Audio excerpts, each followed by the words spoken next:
Vous avez la parole, honorable. Merci beaucoup, Monsieur le Président, pour la parole. Honorable Président de l'Assemblée nationale, honorable membre du bureau, honorables députés et chers collègues, nous ne sommes convenus avec le collègue Eberande que lui doit parler de l'Angola et moi je vais parler de l'Ouganda. Très bien. Alors j'interviens par rapport à l'accord entre la RDC et l'Ouganda, accord relatif à l'exploitation des hydrocarbures. Mon intervention porte sur l'article 1er et l'article 2 et l'article 3 de cet accord-là.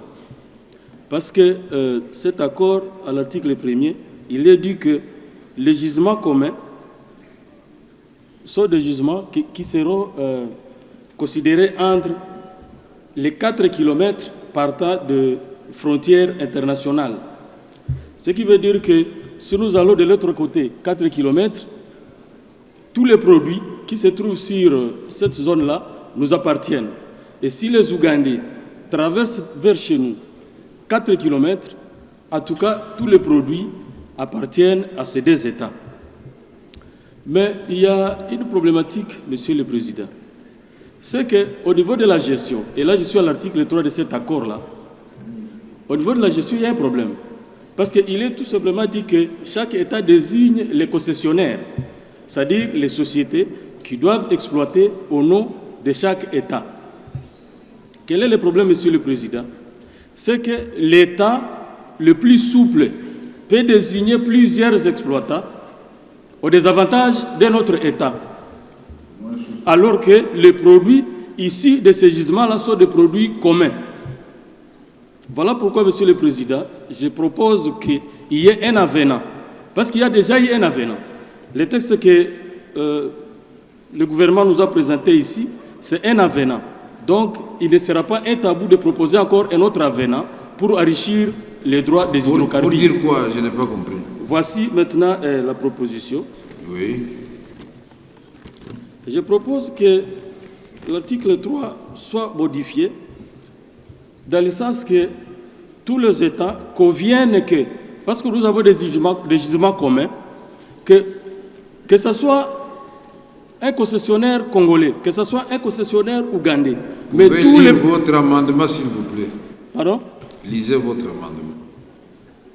Je lis ceci. Tout en soutenant cet accord, je propose qu'un avenant intervienne sur les modes de gestion.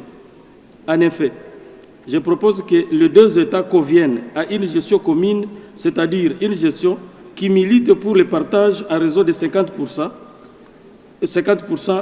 entre les deux États de tous les produits de l'exploitation des gisements communs. Merci. Voilà la proposition. Merci. Mais la difficulté, vous savez, c'est quoi?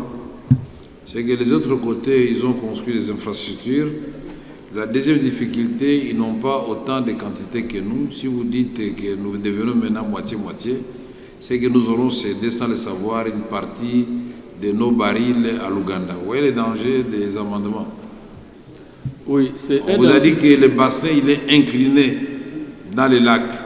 La grande quantité se trouve chez nous, même si en termes de métrage ou de kilométrage.